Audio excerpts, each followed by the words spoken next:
Assalamualaikum warahmatullahi wabarakatuh. Halo teman-teman horor, selamat datang kembali bersama saya Bang Ian di channel Senja Pahing, tempat dimana yang menyajikan kisah-kisah gelap dari balik bayangan diceritakan kembali. Pada segmen ke-18 kali ini, saya akan membawakan cerita yang berjudul Perjanjian Gelap dengan Nyai Blorong yang berujung kutukan sisik emas.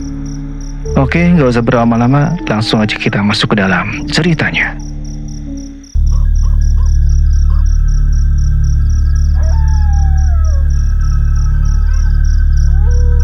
Pak Sutrisno itu aneh ya, Bu. Coba deh diperhatiin.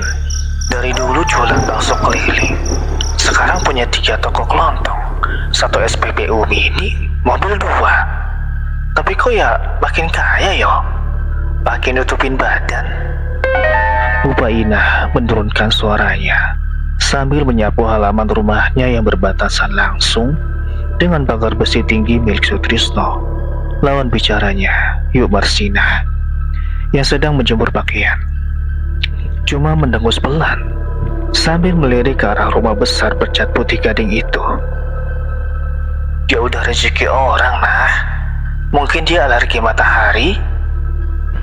Alergi matahari? Kok bulan puasa kemarin pas acara buka bersama RT itu dia tetap pakai jaket sama sarung tangan loh. Panas-panas gitu loh, Yuk. Keringetan sampai basah kuyup jaketnya, tapi kagak dilepas-lepas. Percakapan itu bukan yang pertama kali terjadi di desa Cikoja, sebuah desa pesisir kecil di ujung selatan yang dulunya hanya dikenal sebagai tempat singgah nelayan sebelum melaut jauh. Sudah hampir 2 tahun, nama Sutrisno jadi bahan omongan dari warung kopi Pak Darmin sampai ke pengajian ibu-ibu setiap Kamis malam. Dulu, orang mengenal Sutrisno sebagai lelaki biasa. Umur kepala 4, badan kurus, kulit legam, khas orang pesisir yang tiap hari kena angin laut. Ia jualan bakso keliling pakai gerobak dorong. Kadang mangkal di depan sekolah, kadang muter-muter sampai ke desa sebelah. Hidupnya pas-pasan. Tapi yang bikin dia dikenal buruk bukan itu, melainkan kebiasaannya jadi sabung ayam tiap malam Jumat di belakang gudang ikan. Sampai utangnya menumpuk ke hampir semua tetangga. Lalu, 2 tahun lalu, semua berubah drastis. Tanpa penjelasan yang jelas, gerobak baksonya lenyap. Rumah retaknya yang dulu beratap seng bolong-bolong, dalam waktu 3 bulan, berubah jadi bangunan 2 lantai dengan pagar besi setinggi 2 meter.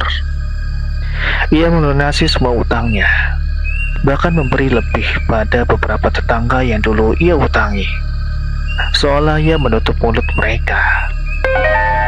Ini rezeki dari usaha ternak lele, Pak, katanya waktu itu ke Pak RT sambil tersenyum lebar. Tapi tidak ada yang pernah melihat kolam lele itu. Tidak ada yang pernah tahu di mana persisnya usaha itu berjalan. Yang orang-orang tahu pasti hanya satu: sejak kekayaan itu datang, Sutrisno tidak pernah lagi terlihat dengan lengan baju digulung, apalagi memakai kaos oblong seperti dulu ia sering lakukan waktu dorong gerobak di terik siang. Bahkan di bulan-bulan Oktober saat udara pesisir selatan panas bisa bikin aspal meleleh, Sutrisno tetap keluar rumah dengan kemeja lengan panjang yang dikancing rapat sampai pergelangan tangan, celana panjang, dan yang paling ganjil, sarung tangan kain yang tak pernah lepas dari kedua telapak tangannya. Malam itu, di warung kopi Pak Darmin, yang cuma diterangi lampu neon terbang-rembang, 4 lelaki paruh baya duduk melingkar meja kayu yang sudah reot dimakan usia. Aku tuh curiga ya sama Sutrisno itu, Kang, kata Kang Ujang sambil menyeruput kopi hitamnya yang masih mengepul. Anakku kemarin cerita, pas dia lewat depan rumahnya jam 12 malam itu mau nganter obat buat neneknya yang sakit, dia dengar suara kayak orang ngerintih. Tapi bukan rintihan orang sakit biasa, Katanya kayak suara desis, kayak orang lagi nahan sakit sambil nafasnya berat gitu. Alah, mungkin dia lagi sama istrinya, Jang. Sahut Pak Darmin sambil terkekeh, meski suaranya sedikit dipaksakan. Istrinya itu udah 5 bulan pergi loh ke rumah orang tuanya di kota, Kang. Gak balik-balik. Aku dengar dari Ibu Baina, katanya istrinya itu ketakutan sama Sutrisno. Nggak tahu kenapa. Suasana warung mendadak sunyi. Hanya suara jangkrik dari kebun belakang dan deru ombak jauh yang masih terdengar samar-samar, mengingatkan bahwa desa ini memang berbatasan langsung dengan Samudra Hindia, Laut Selatan, yang sejak dulu dikenal punya cerita-cerita yang tidak pernah benar-benar mati, hanya tidur, menunggu untuk dibangunkan kembali. Kang Ujang menurunkan suaranya lagi, hampir berbisik. Kalian tahu nggak? 2 tahun lalu, pas Sutrisno itu lagi kalah judi parah-parahnya, dia sempat hilang 3 hari 3 malam. Istrinya lapor ke Pak RT, katanya suaminya itu nggak pulang-pulang. Terus tiba-tiba dia muncul lagi, badannya kurus kayak habis sakit keras, matanya merah kayak habis nangis atau habis begadang gitu. Gak lama setelah itu, mulai deh dia kayak mendadak. Terus 3 hari hilang itu dia kemana, Jang? Kang Ujang menghela napas pelan. Gak tahu pasti, tapi Bang Slamet yang mancing di pesisir sebelah barat itu katanya sempat lihat Sutrisno jalan sendirian ke arah Gua Karang yang orang sini bilang angker itu. Malam-malam sendirian, gak bawa apa-apa selain kain putih diikat di badan. Semua yang duduk di situ tahu persis gua mana yang dimaksud. Gua itu terletak di tebing karang curam, sekitar 2 km dari pemukiman. Tempat yang sejak nenek moyang mereka selalu wanti-wanti untuk tidak didatangi sembarangan. Apalagi sendirian di malam hari. Orang-orang tua menyebutnya sebagai salah satu pintu menuju kerajaan gaib penguasa Laut Selatan. Tempat yang konon jadi persinggahan sosok setengah manusia, setengah ular yang legendanya turun-temurun, diceritakan sebagai penguasa kekayaan sekaligus kutukan. Udah, jangan diomongin lagi, serem tau. Potong Pak Darmin sambil buru-buru menjadi kopi baru. Tangannya sedikit gemetar saat menuang air panas. Tapi malam itu seperti biasa, obrolan tak benar-benar berhenti di situ. Ia hanya berpindah dari mulut ke mulut, dari warung kopi ke dapur-dapur rumah, dari satu telinga ke telinga lain, sampai akhirnya sampai juga ke telinga Pupa Inah, tetangga yang paling penasaran dengan segala keanehan di rumah sebelah. 3 hari setelah obrolan di warung kopi itu, Pupa Inah mendapati sesuatu yang membuat bulu kuduknya berdiri. Ia sedang menjemur pakaian pagi-pagi buta, sekitar jam 5. Sebelum azan subuh berkumandang, saat matanya tanpa sengaja menangkap sosok Sutrisno di balkon lantai 2-nya. Lelaki itu berdiri membelakangi jalan. Tapi entah kenapa, kemejanya yang biasanya dikancing rapat, pagi itu sedikit tersingkap di bagian punggung. Tertiup angin laut yang kencang. Dan disitulah Pupa Inah melihatnya. Sekilas, hanya sepersekian detik sebelum Sutrisno menyadari ada yang memperhatikannya, dan buru-buru menarik kerah bajunya kembali menutup punggung. Sesuatu yang berkilau, kuning kemasan, menempel atau lebih tepatnya seperti tumbuh di kulit punggungnya, membentuk bola yang tidak beraturan namun terlihat keras seperti sisik. Pupa Inah berdiri mematung. Ember cucian di tangannya nyaris terjatuh. Ia baru sadar sedang menahan napas ketika Sutrisno berbalik dan menatapnya dari kejauhan. Matanya yang biasanya sipit dan ramah, pagi itu terlihat berbeda. Ada sesuatu di sana yang membuat Pupa Inah refleks memundurkan langkahnya, tanpa benar-benar mengerti kenapa. Kenapa satu tatapan sederhana itu bisa terasa seperti melihat binatang sedang mengintai mangsanya. Sutrisno tidak berkata apa-apa. Dia hanya tersenyum tipis, senyum yang jauh dari kata ramah, sebelum melangkah masuk dan menutup pintu balkonnya rapat-rapat. Hari itu juga, Bu Paida menceritakan apa yang ia lihat ke Yuk Marsina, dan sepertika berburuk lainnya di desa kecil. Cerita itu menyebar cepat seperti api membakar jerami kering sampai akhirnya tanpa ada yang benar-benar berani mengakuinya secara terbuka. Seluruh warga desa Cikoja diam-diam mulai menjaga jarak dari rumah bercat putih gading itu. Mereka belum tahu apa yang sebenarnya terjadi di baliknya. Mereka belum tahu tentang malam 3 tahun yang lalu, ketika Sutrisno yang saat itu dikejar-kejar penagih utang dan diusir dari meja judi karena tak sanggup bayar.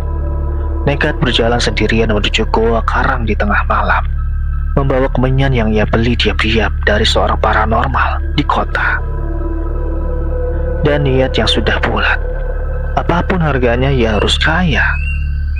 Mereka belum tahu bahwa malam itu, di dalam goa yang gelap gulita dan lembab, dengan suara ombak menggelegar, di luar seperti sedang marah, Sutrisno telah membuat sebuah perjanjian yang tidak akan pernah bisa ia batalkan. Dan mereka juga belum tahu bahwa apa yang mulai muncul di punggung Sutrisno pagi itu hanyalah awal dari sesuatu yang jauh lebih mengerikan dari yang bisa mereka bayangkan. Malam mulai turun di desa Cikoja dengan cara yang berbeda dari biasanya. Angin laut yang biasanya membawa kesejukan, malam itu terasa lebih berat, lebih lembab, seperti membawa sesuatu yang tak kasat mata dari arah tebing karang. Di dalam kamar tidurnya yang luas dengan perabotan mewah, lemari ukir jati, kasur king berspray satin, AC 2 pintu yang menyala dingin, Sutrisno duduk membelakangi cermin besar yang menempel di dinding. Tangannya gemetar memegang gagang cermin kecil yang ia arahkan ke punggungnya sendiri, mencoba melihat apa yang selama 3 hari terakhir membuatnya tak bisa tidur nyenyak. Gatal itu dimulai seminggu yang lalu. Awalnya biasa saja, seperti gatal alergi kena serangga atau iritasi kain kasar. Tapi malam demi malam, gatal itu berubah jadi rasa panas yang menjalar, seperti ada bara api kecil yang ditanam tepat di bawah kulitnya, membakar dari dalam keluar. Dan sekarang, di bawah cahaya lampu kamar yang temaram, ia melihatnya dengan jelas. Sebuah kepingan sebesar uang logam 500-an, berwarna kuning keemasan, keras, seperti logam namun terlihat organik. Seperti bukan ditempelkan, melainkan tumbuh dari dalam dagingnya sendiri. Pinggirannya menyatu sempurna dengan kulit di sekitarnya. Pinggirannya menyatu sempurna dengan kulit di sekitarnya, tanpa jahitan, tanpa luka, seolah memang bagian dari tubuhnya sejak lahir. Astagfirullahaladzim, bisik Sutrisno pelan. Suaranya bergetar. Ia menyentuh kepingan itu dengan ujung jari, dingin, keras, dan ketika ia menekannya sedikit lebih kuat, rasa sakit yang menusuk langsung menjalar ke seluruh punggungnya, membuatnya mengarang tertahan sambil menggigit bantal agar suaranya tak terdengar sampai ke kamar sebelah, tempat pembantunya, Bi Rukmini, tidur. Ia teringat lagi pada malam itu, malam di Gua Karang 3 tahun lalu. Malam itu, laut sedang tidak bersahabat. Ombak menghantam karang dengan suara menggelegar, seolah alam sedang memberi peringatan bagi siapapun yang berani mendekat. Tapi Sutrisno dengan tubuh basah kuyup diguyur hujan dan air laut yang menciprat, terus berjalan mendaki jalan setapak curam menuju goa yang gelap pekat. Ia sudah tak punya pilihan lain. Rumah kontrakannya sudah diancam disita. Istrinya, Pak Inem, bukan. Ia memang belum menikah waktu itu. Pacarnya yang sekarang jadi istrinya mengancam pergi jika ia tak bisa melunasi utang. Penagih-penagih judi sudah mulai mendatangi rumah orang tuanya, membuat malu seluruh keluarga. Di mulut gua, seorang laki tua berjubah hitam, paranormal yang ia bayar mahal dari kota, sudah menunggunya dengan sebuah nampan berisi kemenyan yang sudah menyala, bunga 7 rupa dan sebuah keris kecil berkarat. "Sampeyan yakin?" tanya lelaki tua itu. Matanya menerawang seperti melihat sesuatu yang tak bisa dilihat orang biasa. "Nyai Florong ini bukan sembarangan yang bisa diajak main-main. Beliau ini penguasa kekayaan, tapi juga penguasa kesengsaraan. Setiap yang diberikan akan diminta balik, cepat atau lambat. Saya sudah nggak ada pilihan lain, Bah." Suaranya penuh keputusasaan yang membutakan segala logika. "Mati kelaparan sama mati kena kutukan. Saya pilih coba dulu peruntungan." Lelaki tua itu menghela napas panjang, lalu mulai membakar kemenyan lebih banyak sambil merapal mantra dalam bahasa yang tak dikenal Sutrisno. Asap putih mengepul memenuhi mulut gua, dan perlahan-lahan suhu di sekitar mereka turun drastis, meski di luar sedang hujan deras yang panas. Dan kemudian, dari kegelapan paling dalam, muncul suara. Bukan suara manusia, tapi juga bukan sepenuhnya suara binatang. Sebuah desisan panjang, diikuti suara seperti sisik-sisik besar yang bergesekan satu sama lain, mendekati perlahan namun pasti. Sutrisno tak berani menoleh. Tubuhnya membeku, keringat dingin membasahi seluruh badannya meski udara sedingin itu. "Kamu mau kaya?" Sebuah suara wanita merdu, namun dingin seperti angin malam, terdengar tepat di belakang telinganya. Sutrisno bisa merasakan hembusan napas yang aneh, dingin, berbau amis seperti laut yang bercampur dengan sesuatu yang lebih tua dari laut itu sendiri. Iya, saya mau kaya," jawabnya gemetar. "Emas akan mengalir deras di rumahmu. Tapi ingat baik-baik, manusia serakah. Setiap keping yang kamu terima akan menutup ruang di tubuhmu sendiri. Kekayaan bukan sesuatu yang datang cuma-cuma. Ia selalu butuh tempat tinggal." Maksudnya apa, Nyai?" Tak ada jawaban lagi setelah itu. Hanya suara desisan yang menjauh. Dan kemudian keheningan total yang mencekam sebelum akhirnya Sutrisno kehilangan kesadaran di dalam gua itu. Sutrisno tersentak dari lamunannya sendiri saat suara ketukan pintu kamar terdengar. "Pak, Bapak baik-baik saja? Dari tadi kedengaran kayak lagi ngerintih. Bapak sakit?" Suara Bi Rukmini dari balik pintu khawatir. "Gak apa-apa, Bi. Cuma masuk angin," jawab Sutrisno buru-buru, cepat-cepat mengenakan kembali kemejanya yang sedari tadi terbuka. Ia menatap bayangannya sendiri di cermin sekali lagi.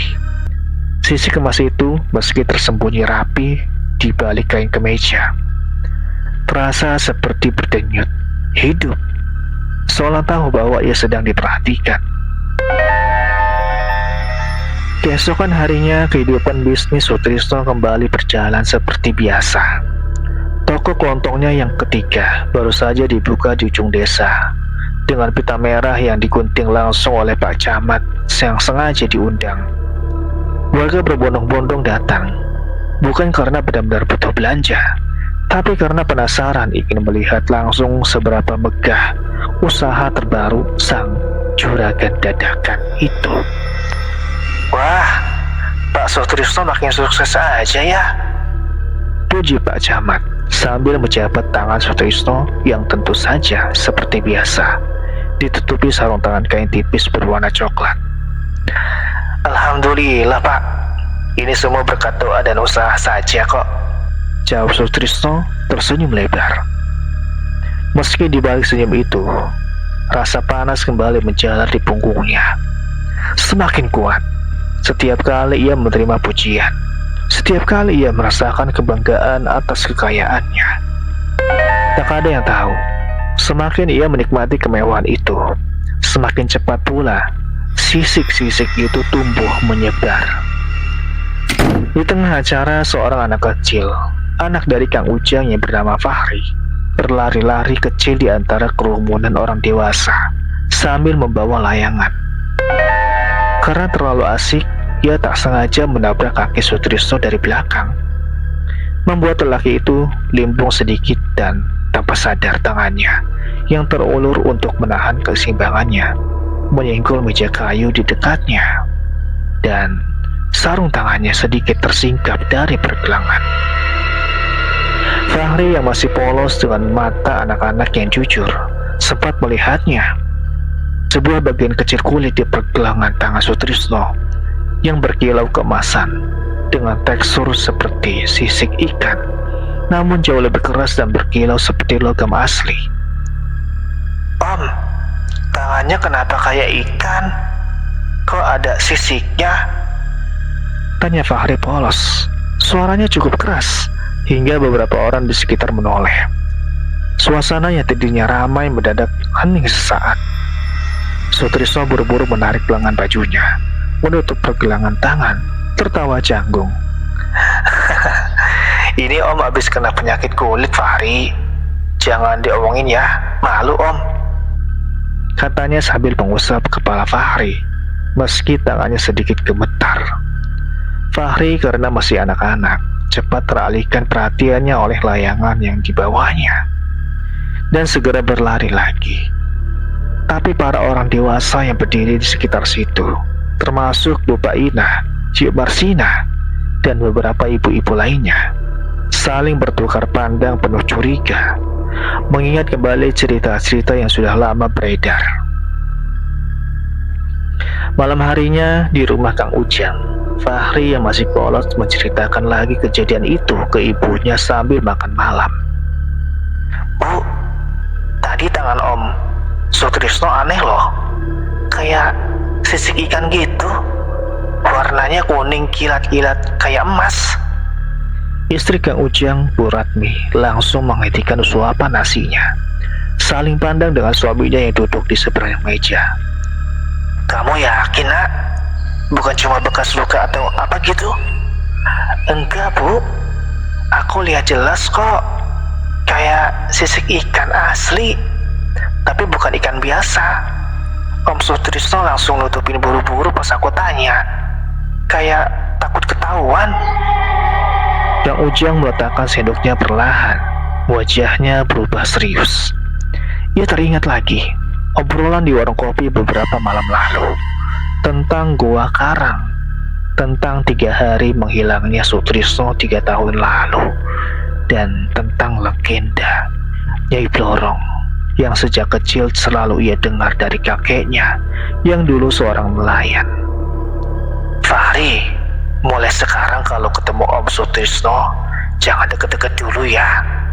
Main sama teman-teman aja di sekitar rumah, pesan Kang Ujang. Nada suara yang tegas, namun berusaha tidak membuat anaknya ketakutan.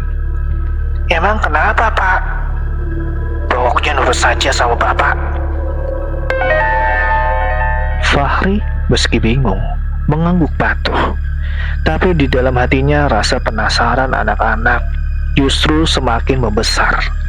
Penasaran yang tanpa ia sadari akan membawanya pada kejadian yang jauh lebih mengerikan beberapa minggu ke depan.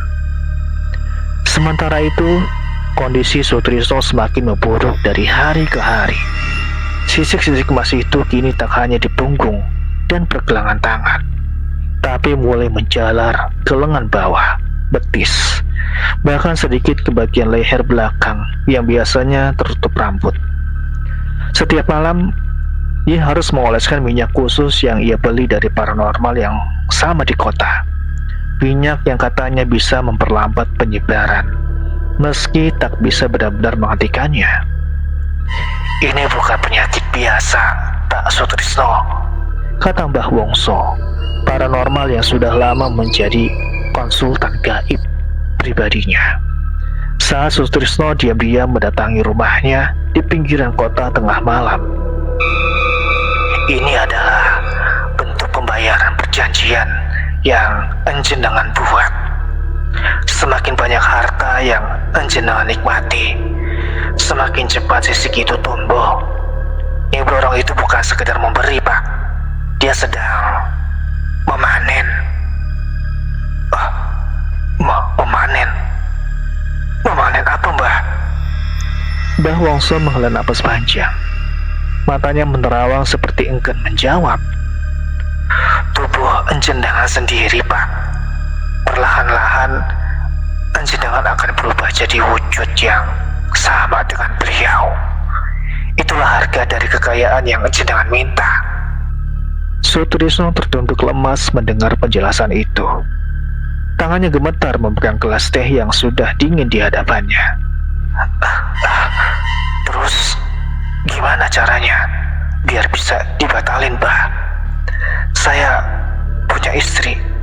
Saya nggak mau jadi apapun itu yang Mbah bilang tadi. Perjanjian dengan Nyi Blorong itu nggak ada kata batal, Pak. Kecuali... Mbah Wongso berhenti sejenak, seperti mempertimbangkan sesuatu yang berat. Kecuali enjenengan bersedia mengembalikan semuanya. Harta, rumah, semua yang enjenengan dapat dari perjanjian itu. Dan itu pun belum tentu berhasil, karena beliau sudah terlanjur menanam benihnya di tubuh enjenengan. Malam itu Sutrisno pulang dengan hati yang jauh lebih berat dari sebelumnya.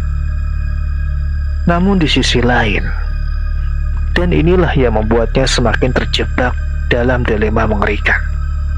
Setiap kali ia memikirkan untuk melepas semua kekayaannya, bayangan kembali miskin, kembali dihina, kembali dikejar-kejar penagih hutang, membuat hatinya kembali berat untuk benar-benar melepaskan semuanya. Ia memilih diam. Ia memilih terus menikmati kekayaannya sambil berharap pada cara lain yang bisa menyelamatkannya tanpa harus kehilangan segalanya. Keputusan itu yang lahir dari keserakahan yang masih tersisa di hatinya akan menjadi awal dari malapetaka yang jauh lebih besar dari yang bisa ia bayangkan. 2 minggu kemudian, sesuatu yang mengubah segalanya terjadi.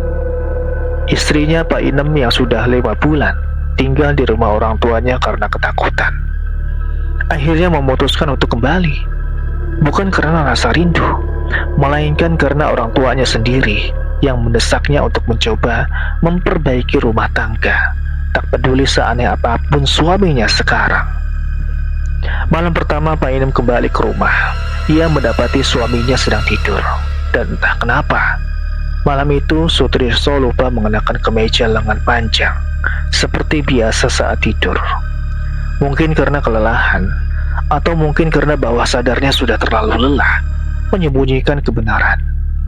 Pak Inem yang masuk kamar dengan hati-hati agar tak membangunkan suaminya, menyalakan lampu kecil di meja rias. Dan di bawah cahaya remang itu, ia melihat pemandangan yang membuat jantungnya seakan berhenti berdetak. Hampir separuh tubuh suaminya, dari punggung, kedua lengan, hingga sebagian dada, dipenuhi sisik-sisik kemasan yang terusun rapih, berkilau lembut memantulkan cahaya lampu, seperti kulit reptil raksasa yang entah bagaimana menyatu sempurna dengan tubuh manusia. Paina membekat mulutnya sendiri, menahan jerita yang nyaris keluar. Ia mundur perlahan, matanya berkaca-kaca, tubuhnya gemetar hebat. Dan tepat saat itu, seolah merasakan kehadiran seseorang, mata Sutrisno terbuka perlahan dalam tidurnya. Bukan mata manusia biasa yang terbuka, melainkan sepasang mata dengan pupil vertikal seperti ular, berwarna kuning kemasan menyala dalam kegelapan kamar, menatap lurus ke arah Pak Inem yang berdiri membeku di abang pintu. Pak Inem tidak ingat bagaimana caranya ia bisa keluar dari kamar itu malam itu. Yang ia ingat hanyalah dirinya terbangun kembali, atau lebih tepatnya, tersadar sudah berada di ruang tamu, duduk bersimpuh di lantai keramik yang dingin. Tubuhnya masih gemetar hebat, air mata membasahi wajahnya tanpa henti. Ia tak berani kembali ke kamar itu malam itu. Ia tidur, atau lebih tepatnya mencoba tidur sambil terus terjaga di sofa ruang tamu dengan lampu menyala terang dan Al-Quran kecil yang ia peluk erat-erat di dadanya. Seperti perisai yang ia harap bisa melindunginya dari apapun yang sedang terjadi di rumah ini. Keesokan paginya, Sutrisno turun dari kamar seperti biasa, mengenakan kemeja lengan panjang yang sudah rapi, seolah tak terjadi apa-apa semalam. "Kok tidur di sini, Bu?" tanyanya. Suaranya terdengar normal, bahkan hangat seperti suami-suami pada umumnya yang mengkhawatirkan istrinya. Pak Inem menatap suaminya cukup lama, mencoba mencari jejak dari apa yang ia lihat semalam. Tapi wajah di hadapannya sekarang terlihat biasa saja. Lelah, sedikit pucat, tapi tak ada tanda-tanda mata kuning menyala atau sisik-sisik mengerikan yang tersembul dari balik kerah kemejanya. "Mas," suara Pak Inem bergetar. "Semalam saya lihat badan Mas." Sutrisno terdiam sejenak. Rahangnya mengeras. Ada jeda yang cukup lama sebelum akhirnya ia menghela napas panjang dan duduk di kursi seberang istrinya. "Kamu udah lihat ya?" katanya pelan. Bukan pertanyaan, melainkan pernyataan yang penuh kepasrahan. Dan malam itu juga untuk pertama kalinya sejak 3 tahun terakhir, Sutrisno menceritakan semuanya kepada istrinya. Tentang Gua Karang, tentang perjanjian dengan Nyai Blorong, tentang sisik-sisik yang terus menyebar setiap kali ia menikmati kekayaannya, dan tepat Mbah Wongso yang mengatakan tak ada jalan kembali, kecuali mengembalikan semua yang ia telah terima. Pak Inem mendengarkan dengan wajah pucat pasi. Air mata terus mengalir tanpa bisa ia tahan. "Kenapa, Mas? Kenapa nggak bilang dari dulu? Kita bisa cari jalan keluar bareng-bareng." "Aku takut, Bu. Takut kamu tinggalin aku kalau tahu kebenarannya. Takut kamu jijik sama aku." Suara Sutrisno pecah. Untuk pertama kalinya sejak kekayaan itu datang, air matanya sendiri jatuh. Air mata seorang lelaki yang selama ini menyembunyikan penderitaan luar biasa di balik senyum kesuksesannya. "Kita harus samperin Ustadz, Mas. Kita minta tolong ke Pak Kiai Haji Jainal di pesantren sebelah. Ini udah nggak bisa dibiarin lagi." Namun rencana itu tak pernah sempat terlaksana secepat yang Pak Inem harapkan. 3 hari setelah malam itu, sesuatu yang jauh lebih buruk terjadi. Malam itu adalah malam Jumat Kliwon. Malam yang sejak dulu diyakini warga pesisir selatan sebagai malam ketika batas antara dunia manusia dan dunia gaib paling tipis. Ombak laut selatan malam itu terdengar lebih ganas dari biasanya, menghantam karang dengan suara menggelegar hingga terdengar sampai ke permukiman, membuat beberapa warga yang biasa tidur nyenyak jadi terjaga karena suara gemuruh yang tak biasa. Di rumah Sutrisno, sesuatu mulai terjadi. Rasa panas yang biasa muncul di punggungnya malam itu terasa jauh lebih ekstrim dari sebelumnya. Bukan lagi sekedar rasa terbakar, melainkan seperti ada sesuatu yang benar-benar bergerak, merayap, menegangkan diri di bawah kulitnya. Sutrisno menggerang keras, ambruk di lantai, sambil memegangi punggungnya yang terasa seperti akan pecah. Mas kenapa?" Pak Inem berlari panik dari dapur. mendapati suaminya berguling-guling kesakitan di lantai. Panas, Bu. Panas. Kayak dibakar dari dalam. Panas. Pak Inem segera membopong tubuh suaminya ke ranjang.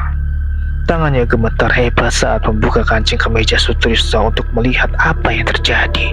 Dan yang ia lihat membuat ceritanya kali ini benar-benar tak tertahankan. Sisik-sisik emas itu bukan lagi sekedar menempel di kulit. Malam itu, sisik-sisik itu seperti hidup, bergerak perlahan, meregang, menyatu satu sama lain membentuk bola yang semakin rapat, semakin menutupi seluruh punggung hingga menjalar cepat ke arah leher. Astagfirullah, Mas, tahan Mas, saya hubungi Pak Kiai sekarang. Pak Inem berlari keluar kamar, tangannya gemetar mencoba menekan tombol telepon rumah untuk menghubungi Pak Kiai Haji Jainal. Namun di tengah kepanikannya, ia tak sadar bahwa jendela kamar suaminya yang selama ini selalu tertutup rapat dengan gorden tebal, malam itu perlahan terbuka sedikit, padahal tidak ada angin sekencang itu yang bisa membukanya. Dan dari luar jendela, sesuatu mulai masuk. Bau amis laut yang pekat tiba-tiba memenuhi seisi kamar, jauh lebih kuat dari bau laut biasa yang tercium dari pesisir. Bau itu bercampur dengan aroma lain yang lebih tua, lebih asing, seperti bau lumpur purba yang sudah terkubur ribuan tahun, baru saja tergali kembali ke permukaan. Sutrisno yang masih menggerang kesakitan di ranjang tiba-tiba terdiam. Tubuhnya kaku, matanya membelalak menatap ke arah sudut kamar yang gelap, sudut yang tak terjangkau cahaya lampu kecil di meja rias. Dari kegelapan itu perlahan-lahan muncul sosok bayangan yang bergerak dengan cara yang tidak wajar bagi manusia. Sosok itu akhirnya melangkah keluar dari bayangan, dan cahaya remang lampu kamar yang sesaat menampakkan wujudnya secara utuh. Seorang wanita, atau lebih tepatnya, sesuatu yang menyerupai wanita dengan wajah yang jika dilihat sepintas terlihat cantik luar biasa. Rambut panjang hitam legam yang bergerak sendiri seperti tertiup angin yang tak ada.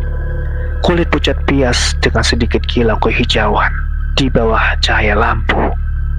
Namun dari pinggang ke bawah, tubuhnya bukan lagi kaki manusia, melainkan ekor besar yang dipenuhi sisik emas dan hijau tua yang berkilau, menggeliat perlahan seperti ular raksasa yang baru saja bangun dari tidur panjangnya.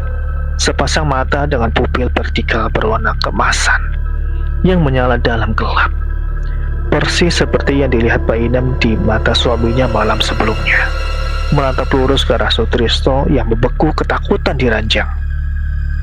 Sudah waktunya, Sutrisno. Suara itu terdengar merdu namun dingin, menggema seperti berasal dari dua sumber sekaligus. Suara wanita lembut yang bercampur dengan desisan ular yang mengerikan. 3 tahun, aku menunggu dengan sabar.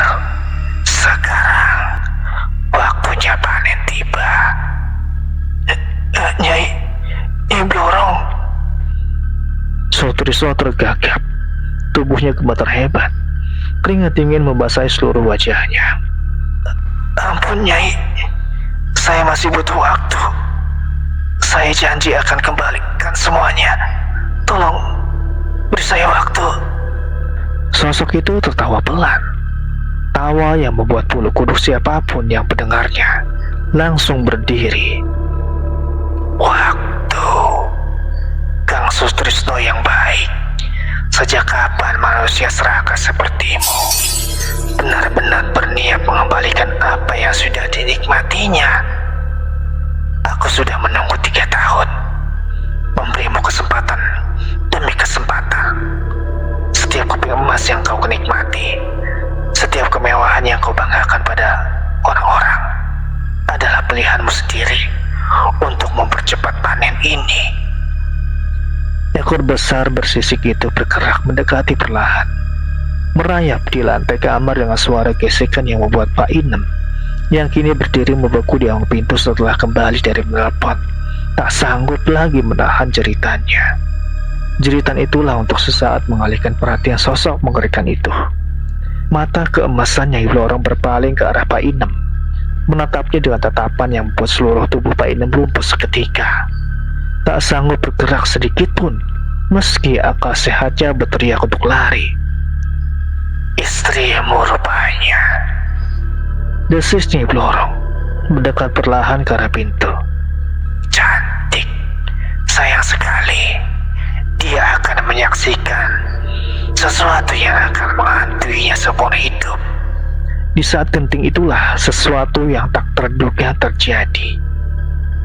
Dari kejauhan terdengar suara mobil yang direm mendadak di depan rumah. Disusul suara pintu pagar besi yang dibuka terburu-buru. Kiai Haji Jainal. "Assalamualaikum, Bu Pak Inem, Pak Sutrisno," teriak Kiai Jainal dari depan rumah. Suara salam itu entah kenapa membuat sosok Nyai Blorong sedikit tersentak.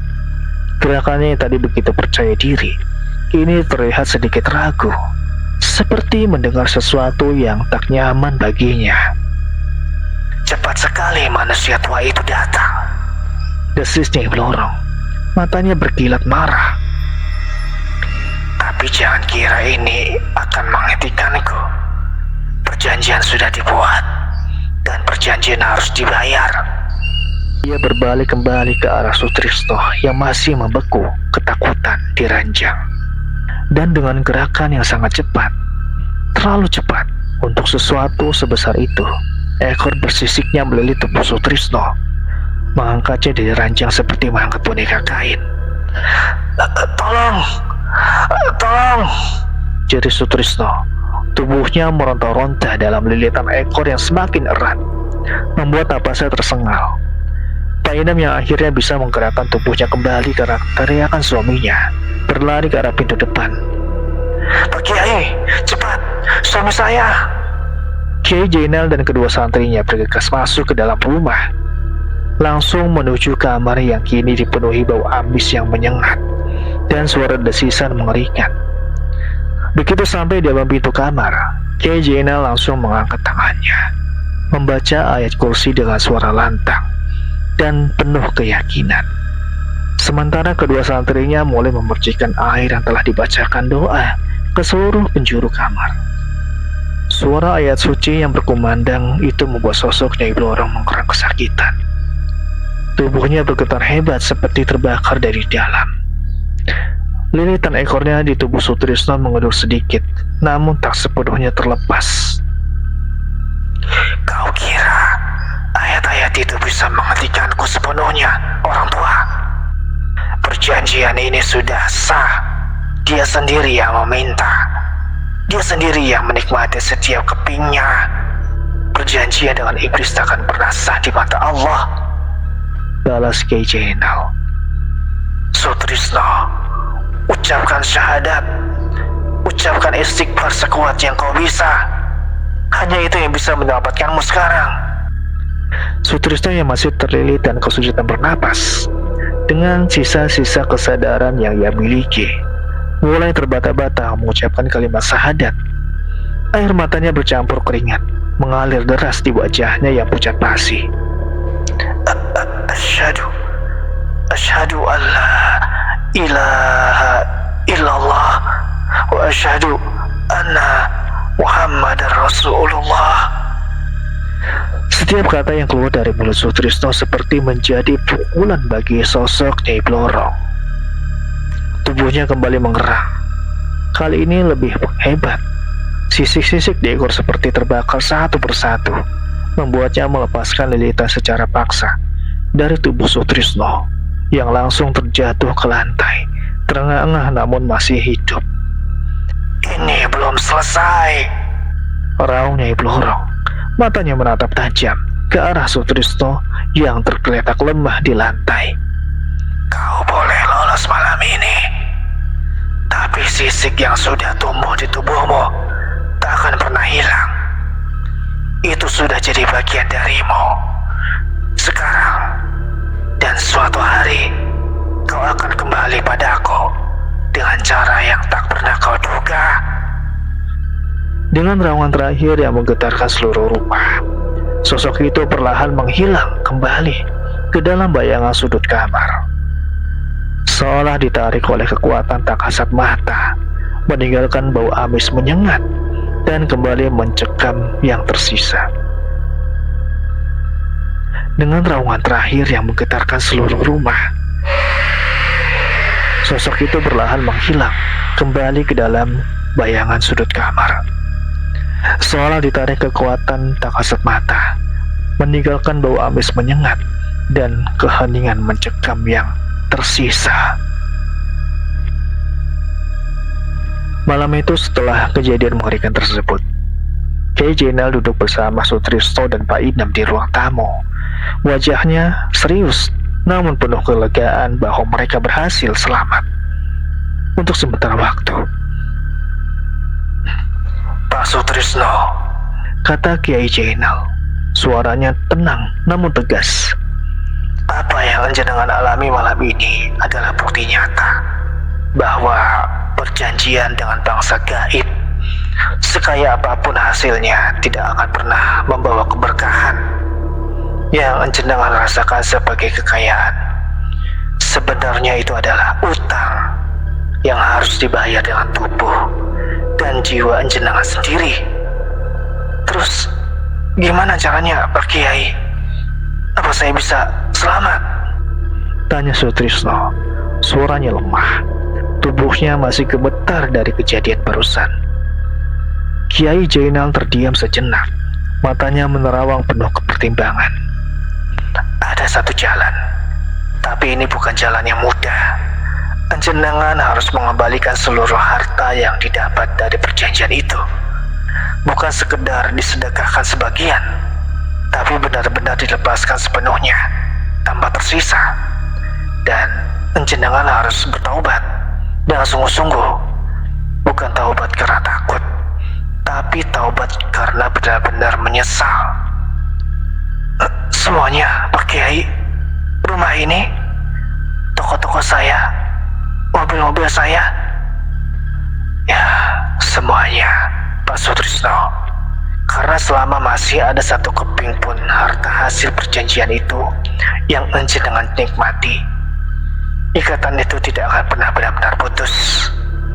Dan yang lebih penting lagi, jenengan harus kembali ke gua tempat perjanjian itu dibuat, membawa niat tulus untuk membatalkan perjanjian tersebut di hadapan Allah, bukan di hadapan Nyai Blorong."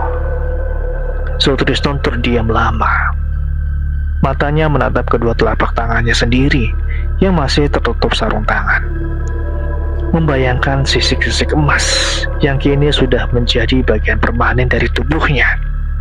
Ada pertarungan batin yang begitu hebat dari dalam dirinya, antara takut kehilangan segala kemewahan yang ia telah nikmati selama 3 tahun terakhir, dan rasa takut yang jauh lebih besar akan nyawanya sendiri.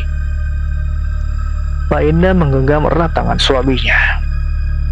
"Mas, kita udah gak ada pilihan lain. Saya lebih pilih hidup miskin tapi punya suami yang selamat, daripada kaya raya tapi harus kehilangan mas selamanya." Sutrisno menatap istrinya lama. Air matanya kembali mengenang di matanya. Untuk pertama kalinya sejak 3 tahun terakhir, ia merasa yakin dengan sebuah keputusan. "Baik, Bu. Besok pagi aku akan mulai. Aku akan kembalikan semuanya."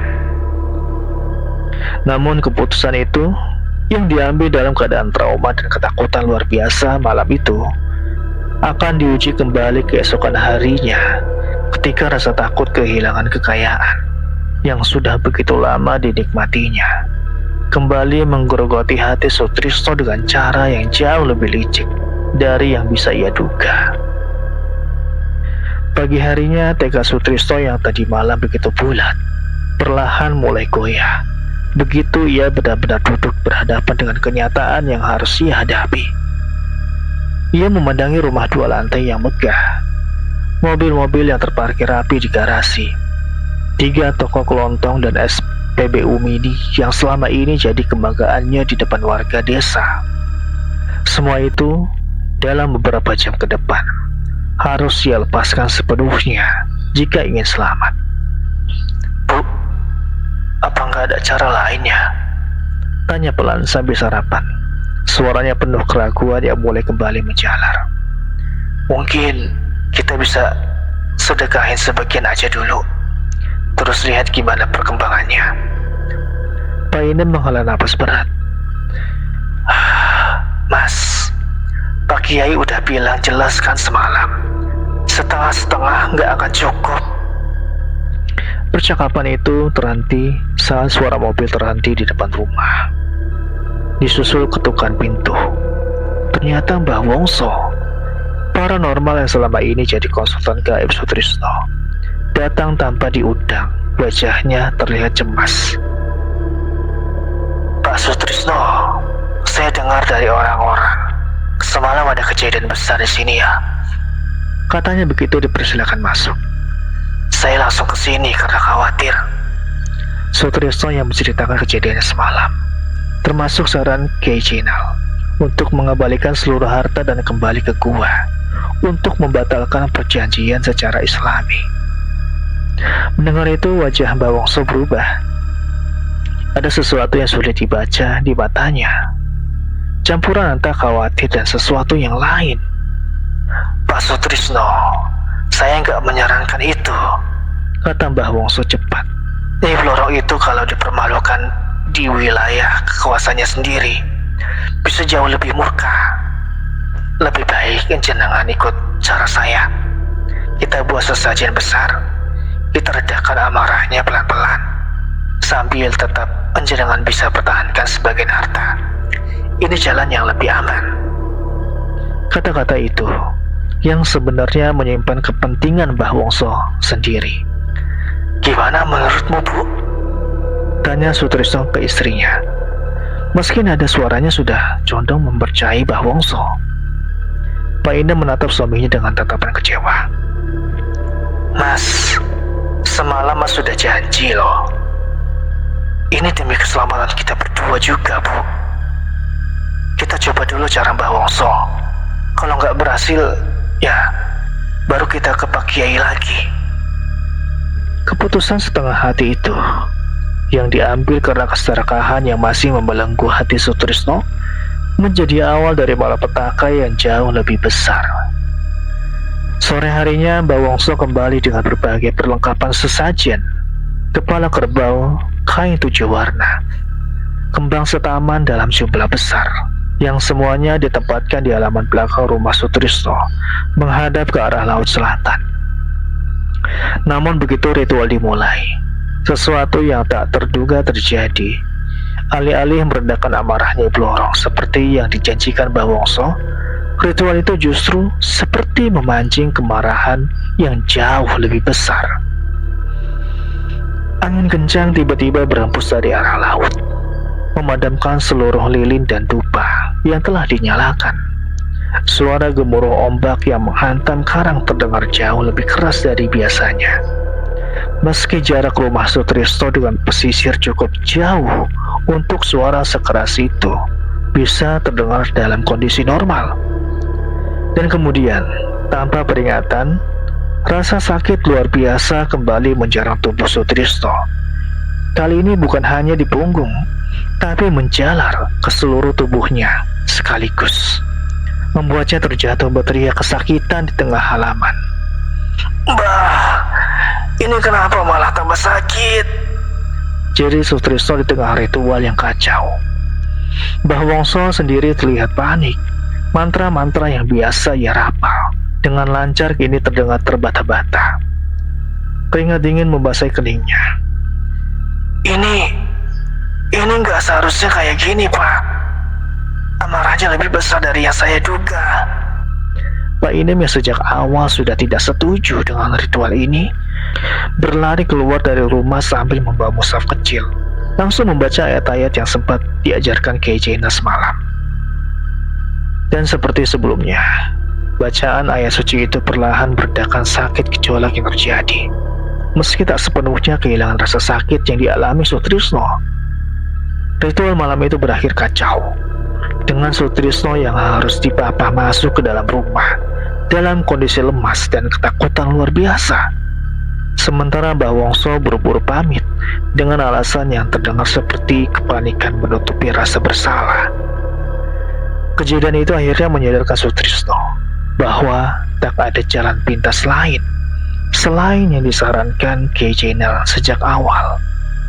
Keesokan paginya, dengan tubuh yang masih lemas, namun tekad yang akhirnya benar-benar bulat, Sutrisno mengumpulkan seluruh dokumen kepemilikan hartanya, sertifikat rumah, surat-surat toko, BPKB mobil, dan membawanya menemui Pak Kiai Jainal di pesantren.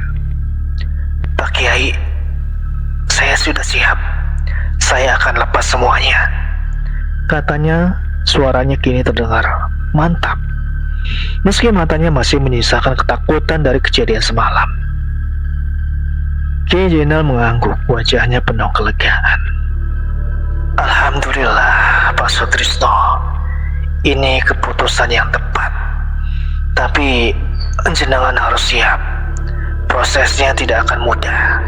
Kita perlu segera ke gua tempat perjanjian itu dibuat, sebelum Cahaya Blorong kembali murka karena ritual gagal semalam." Proses pelepasan harta dimulai hari itu juga. Rumah mewahnya diserahkan untuk dijual, dan hasilnya disedekahkan ke pesantren serta warga miskin di desa. 3 toko kelontongnya diserahkan pengelolanya kepada koperasi desa. Mobil-mobilnya dijual. Uangnya disumbangkan untuk pembangunan masjid yang selama ini terbengkalai karena kekurangan dana. Warga desa yang mendengar kabar ini awalnya tak percaya. Bu Painah, juga Marsina, Kang Ujang, dan warga lainnya berkumpul di depan rumah Sutrisno yang menyaksikan langsung proses pelepasan harta yang begitu drastis itu. "Pak Sutrisno beneran mau melepas semuanya?" bisik Yu Marsina tak percaya. "Katanya sih gitu. Dengar-dengar semalam ada kejadian besar di rumahnya," jawab Bu Painah, masih dengan nada penasaran yang sama seperti dulu, meski kini bercampur rasa iba yang mendalam. Malam sebelum keberangkatan menuju Gua Karang, Sutrisno duduk berdua bersama Pak Inem di ruang tamu kontrakan sederhana yang baru saja mereka sewa. Rumah kecil beratap seng, jauh berbeda dari kemewahan yang mereka nikmati selama 3 tahun terakhir. "Bu, maafin Mas ya, udah bikin kamu susah karena keserakan aku," kata Sutrisno. Suaranya bergetar menahan tangis. Pak Inam menggenggam tangan suaminya erat, meski masih tertutup sarung tangan yang menyembunyikan sisik-sisik yang kini sudah menjadi bagian permanen dari kulitnya. "Sing penting Mas selamat, itu udah cukup buat saya." Keesokan paginya, rombongan kecil berangkat menuju Gua Karang di pesisir selatan. Sutrisno, Pak Inem, Kiai Jainal, dan 2 santrinya. Perjalanan menuju gua itu terasa jauh lebih mencekam dari yang mereka bayangkan. Sejak memasuki area pesisir yang jarang dilalui manusia, udara terasa berbeda, lebih berat, lebih lembab, dengan bau amis laut yang semakin pekat. Seiring mereka mendekati mulut gua, suara-suara aneh mulai terdengar dari balik semak-semak dan celah karang. Desisan panjang yang timbul tenggelam, seperti sengaja mengintimidasi setiap langkah yang mereka ambil. "Bertahan, semua. Terus baca zikir. Jangan berhenti apapun yang terjadi," pesan Kiai Jainal sambil terus melangkah. Tongkatnya yang terbuat dari kayu asam menghantam tanah dengan ritme yang mantap, seolah menjadi pelompang keberanian bagi seluruh rombongan. Begitu sampai di mulut gua yang gelap dan lembab, tempat yang sama persis 3 tahun yang lalu menjadi saksi perjanjian yang mengubah hidup Sutrisno selamanya. Suhu di sekitar mereka tiba-tiba turun drastis, meski matahari pagi bersinar terik di luar. Dan dari kedalaman gua yang gelap, suara desisan panjang yang sudah familiar itu kembali terdengar. Kali ini jauh lebih dekat jauh lebih mengancam. "Berani sekali kau kembali ke sini, manusia serakah." Suara Nyai Blorong menggema dari dalam kegelapan. Nadanya penuh amarah yang tak tertahan. "Membawa orang-orang sok suci ini untuk membatalkan perjanjian yang sudah kau buat dengan darahmu sendiri, ha?" Sosok setengah manusia setengah ular itu perlahan muncul dari kegelapan gua. Kali ini terlihat jauh lebih besar dan mengerikan dari penampakan sebelumnya di kamar Sutrisno, seolah berada di wilayah kekuasaannya sendiri, membuatnya jauh lebih kuat dan berbahaya. "Nyai Blorong." Ki Jenderal melangkah maju dengan berani, meski keringat dingin membasahi seluruh tubuhnya. "Kami datang untuk membatalkan perjanjian ini di hadapan Allah. Perjanjian yang bangsa gaib tidak pernah sah jika dilakukan dengan cara yang menyesatkan manusia dari jalan yang lurus. Sah atau tidak, itu bukan urusanmu, orang tua." Raung Nyai Blorong. Tubuhnya bergerak maju dengan cepat. Ekor besarnya menghantam dinding karang gua hingga menimbulkan suara gemuruh yang menggetarkan sisi gua. "Sutrisno sudah menerima setiap keping emas dengan sukacita. Sekarang dia harus membayar sepenuhnya." Sutrisno yang berdiri gemetar di belakang Ki Jenderal mulai merasakan rasa sakit luar biasa kembali menjalar di seluruh tubuhnya. Kali ini jauh lebih hebat, seolah kembali ke wilayah asap perjanjian yang membuat ikatan gaib itu semakin kuat mencengkram tubuhnya. Jeritan keras jatuh berlutut ke tanah gua yang lembab. Tubuhnya kejang-kejang kesakitan. "Mas!" Pak Inem berlari mendekat, namun tertahan oleh salah satu santri yang mencegahnya mendekat terlalu dekat dengan area yang mulai dipenuhi aura gaib yang begitu pekat. Di tengah kesakitan luar biasa itu, sisik-sisik emas di tubuh Sutrisno mulai bergerak sendiri, seolah hidup merambat semakin cepat menutupi seluruh kulitnya yang tersisa. Wajah, leher, bahkan mulai menjahar ke kelopak matanya. "Bacakan syahadat, Mas Sutrisno!" teriak Ki Jenderal. Suaranya penuh keyakinan meski situasi semakin genting. Dengan sisa-sisa kesadaran yang masih ia miliki, di tengah rasa sakit yang hampir membuatnya pingsan, Sutrisno mulai terbata-bata mengucapkan kalimat syahadat sekali lagi. Kali ini dengan penyesalan jauh lebih tulus dari sebelumnya. Penyesalan seorang manusia yang benar-benar menyadari kesalahannya, bukan sekedar ketakutan akan kematian. Dan tepat saat kalimat syahadat itu selesai diucapkan, sesuatu yang tak terduga terjadi. Sesuatu yang mengubah seluruh pemahaman tentang apa yang sebenarnya terjadi selama 3 tahun terakhir ini. Begitu kalimat syahadat terakhir keluar dari mulut Sutrisno, gua itu mendadak diliputi keheningan yang aneh. Bukan keheningan yang menenangkan, melainkan keheningan yang terasa seperti jeda sebelum badai. Seolah sesuatu yang jauh lebih besar sedang menahan diri, mengamati. Nyai Blorong berhenti bergerak. Tubuhnya yang tadi meliuk penuh amarah kini kaku. Matanya yang menyala keemasan menatap tajam ke arah Sutrisno yang masih berlutut, kesakitan di tanah gua. "Kau pikir kalimat itu bisa menghapus perjanjian yang sudah kau tanda tangani dengan darahmu sendiri?" desisnya. Namun kali ini ada nada berbeda. Bukan lagi murka, membabi buta, melainkan sesuatu yang terdengar seperti kepuasan dingin. "Baiklah, mari kita selesaikan ini, Kiai. Tapi sebelum itu, biar ku beritahu satu hal yang selama ini tidak pernah diketahui manusia serakah ini." Ki Jenderal mengangkat tangannya, memberi isyarat pada rombongannya untuk tetap waspada, namun tetap membiarkan sosok itu berbicara. "Perjanjian ini Lanjut Nyai Blorong. Matanya berpindah pada Sutrisno ke arah mulut gua, ke arah bayangan yang seorang sejak tadi bersembunyi di balik semak-semak, mengintai dari kejauhan tanpa disadari siapapun dalam rombongan. Tidak pernah murni permintaan seorang lelaki yang terlilit hutang judi semata.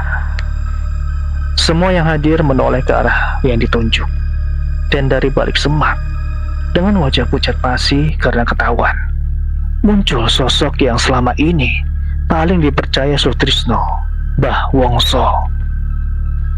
Mbah Wongso. Sutrisno meski masih menahan sakit luar biasa, mengangkat wajahnya, terkejut bukan main. Nyai Blorong tertawa, tawa dingin yang menggema seluruh gua. Manusia tua ini datang padaku jauh sebelum Kang Sutrisno. Ia yang membawa Sutrisno padaku sebagai persembahan, dengan janji akan mendapat bagian dari kekayaan yang mengalir, sekaligus wewenang untuk terus mengawasi korbannya selama bertahun-tahun, mengambil untung dari setiap ritual dan jasa konsultasi kebohongan yang ia berikan. Mbah Wongso yang wajahnya kini dipenuhi keringat dingin mundur perlahan, mencoba melarikan diri. Namun ekor besar Nyai Blorong bergerak cepat kilat, melilit tubuh paranormal tua itu sebelum ia sempat melangkah lebih jauh. Tidak, ampun, Nyai. Saya hanya menjalankan tugas yang Nyai minta. Ampun, jerit Mbah Wongso. Tubuhnya meronta dalam lilitan yang semakin erat. Tugas yang kau lakukan dengan penuh sukacita demi keuntunganmu sendiri, desis Nyai Blorong. Nadanya dingin tanpa ampun. Setiap kali Sutrisno mencari pertolonganmu, kau justru memperpanjang penderitaannya demi bayaran yang terus mengalir ke kantongmu. Ritual gagal yang kau lakukan semalam bukan kesalahan, Wongso. Itu adalah pengorbanan tambahan yang sengaja kau berikan padaku, agar aku semakin lama membiarkanmu menikmati keuntungan dari penderitaan orang lain. Seluruh rombongan termasuk Pak Inem dan kedua santri membeku mendengar kebenaran mengerikan ini. Sutrisno di tengah rasa sakit yang masih menjalar di tubuhnya menatap Mbah Wongso dengan campuran rasa amarah dan pengkhianatan yang mendalam. Orang yang selama ini ia percaya sebagai penolong ternyata adalah dalang di balik semua penderitaannya. Kau selama ini kau yang jual saya ke makhluk ini? Sutrisno berteriak, meski suaranya masih tercekat oleh rasa sakit. Ki Jenel masih terkejut dengan pengungkapan ini, tetap tenang, kembali fokus pada tujuan awal mereka. Nyai Blorong, siapapun yang terlibat dalam tipu daya ini akan mendapatkan balasannya masing-masing di hadapan Allah. Tapi malam ini, biarkan Sutrisno yang sudah bertaubat dengan sungguh-sungguh dilepaskan dari perjanjian yang menyesatkan ini. Nyai Blorong terdiam sejenak. Matanya berpindah dari Mbah Wongso yang masih meronta dalam lilitan ke arah Sutrisno yang berlutut lemah. Namun matanya kini memancarkan ketulusan penyesalan yang berbeda dari sebelumnya. Baiklah, katanya. Akhirnya suaranya kembali dingin, namun tak lagi penuh amarah. Aku akan lepaskan Sutrisno dari perjanjian ini, bukan karena kalimat-kalimat yang kalian ucapkan, tapi karena penyesalan yang sudah cukup tulus untuk kuakui. Namun ingat, Kiai, perjanjian yang sudah berjalan selama 3 tahun tidak bisa dihapus begitu saja tanpa bekas. Perlahan, ekor besar Nyai Blorong yang melilit tubuh Mbah Wongso mulai menyeretnya mundur ke dalam kegelapan gua. Sementara paranormal tua itu menjerit-jerit minta tolong, Ceritanya semakin lama semakin teredam oleh kegelapan yang menelannya. Dia yang menawarkan korban padaku, maka dia yang akan menggantikan posisi yang seharusnya. Suara Nyai Blorong terdengar untuk terakhir kalinya sebelum sosoknya benar-benar menghilang ke dalam kegelapan goa, membawa serta Mbah Wongso yang ceritanya perlahan berubah menjadi desisan panjang yang mengerikan. Seolah tubuhnya sendiri sedang bertransformasi menjadi sesuatu yang lain. Keheningan yang tersisa di gua itu terasa begitu berat. Sutrisno yang masih terengah-engah di tanah perlahan merasakan rasa panas yang selama ini membakar tubuhnya mulai mereda. Meski tidak sepenuhnya hilang, Ki Jainal segera membantunya duduk, memeriksa kondisi tubuhnya. Sisi-sisi kemas yang tadinya menjalar hampir ke seluruh wajah dan leher kini terhenti menyebar, namun tidak benar-benar hilang. Sisik-sisik yang sudah terlanjur tumbuh di punggung lengan dan sebagian dadanya tetap ada, seperti bekas luka permanen yang akan terus mengingatkannya pada kesalahan yang pernah ia buat. "Alhamdulillah Pak Sutrisno selamat," kata Kiai Jainal, meski wajahnya menyisakan kekhawatiran. "Tapi sisik-sisik yang sudah tumbuh ini kemungkinan besar akan terus menempel selamanya, sebagai pengingat dari perjanjian yang pernah Anjenengan buat." Sutrisno mengangguk lemah. Air mata mengalir di wajahnya yang kini sebagian tertutup sisik-sisik keemasan yang tak lagi bertambah, namun juga tak akan pernah hilang. "Saya terima Pak Kiai. Ini konsekuensi yang harus saya tanggung. Yang penting saya masih hidup, masih bisa memperbaiki diri." Paina memeluk suaminya dengan erat, tak peduli dengan tekstur aneh yang kini terasa di balik pakaian yang menempel di tubuh Sutrisno. "Yang penting Mas selamat.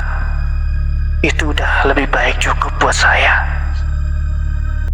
Rombongan itu akhirnya keluar dari gua dengan selamat. Meski dengan hati yang berat mengingat nasib Mbah Wongso yang harus menanggung akibat dari pengkhianatannya sendiri. Perjalanan pulang terasa sunyi. Masing-masing tenggelam dalam pikirannya sendiri tentang betapa tipisnya batas antara pertolongan dan pengkhianatan, antara kepercayaan dan pemanfaatan. Berbulan-bulan setelah kejadian itu, kehidupan Sutrisno dan Pak Inem kembali ke titik yang jauh lebih sederhana. Mereka tinggal di rumah kontrakan kecil. Sutrisno kembali berjualan bakso keliling seperti dulu, meski kini dengan cara yang berbeda, lebih tekun, lebih bersyukur dengan apa yang ia dapatkan dari keringatnya sendiri, tanpa lagi tergiur jalan pintas. Sisik-sisik emas yang tersisa di tubuhnya tetap ia tutupi dengan kemeja lengan panjang, bukan lagi karena rasa takut ketahuan warga, melainkan sebagai pengingat pribadi akan pelajaran mahal yang pernah ia terima. Warga desa Cikoja perlahan mulai menerima kembali kehadiran Sutrisno. Meski cerita tentang kejayaannya yang misterius dan kejatuhannya yang tiba-tiba tetap menjadi bahan perbincangan hangat di warung kopi Pak Darmin. Terutama tentang hilangnya Mbah Wongso yang tak pernah lagi terlihat batang hidungnya sejak malam itu. Rumahnya yang ditemukan kosong dengan sisa-sisa dupa sudah membeku dan bau amis yang tak pernah benar-benar hilang dari udara sekitarnya. Suatu malam, beberapa bulan setelah kejadian di gua, Fahri, anak kecil yang dulu pernah melihat sisik di pergelangan tangan Sutrisno, terbangun tengah malam karena mendengar suara aneh dari arah pantai. Suara yang hanya bisa ia dengar karena anak-anak dengan kepolosan mereka yang belum sepenuhnya dipengaruhi oleh logika dan keraguan orang dewasa, terkadang mampu merasakan hal-hal yang tak bisa dirasakan orang lain. Ia mengintip dari jendela kamarnya yang menghadap ke arah pesisir jauh dan melihat sosok bayangan berdiri di tepi pantai di bawah cahaya bulan yang temaram. Sosok yang tampak seperti seorang wanita dengan rambut panjang, namun dengan gerakan yang aneh, terlalu anggun, terlalu tidak wajar untuk seorang manusia biasa. Sosok itu seolah menyadari ada yang memperhatikannya, perlahan menoleh ke arah rumah Fahri. Dan untuk sepersekian detik, matanya menyala keemasan dalam kegelapan malam, bertemu pandang dengan mata Fahri yang masih polos. Sebelum tersenyum tipis, senyum yang entah kenapa terasa seperti sebuah janji yang belum sepenuhnya selesai.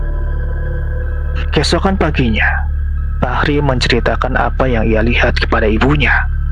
Namun seperti biasa, ceritanya dianggap hanya mimpi anak-anak semata. Tak ada yang tahu bahwa jauh di dalam gua karang yang gelap, perjanjian yang dianggap sudah berakhir itu sebenarnya belum benar-benar tuntas. Sebab bagi Nyai Blorong, penguasa kekayaan sekaligus kutukan di pesisir selatan, setiap jiwa yang pernah menyentuh dunia gaibnya, sekalipun sudah bertaubat, akan selalu meninggalkan jejak yang tak pernah benar-benar terhapus.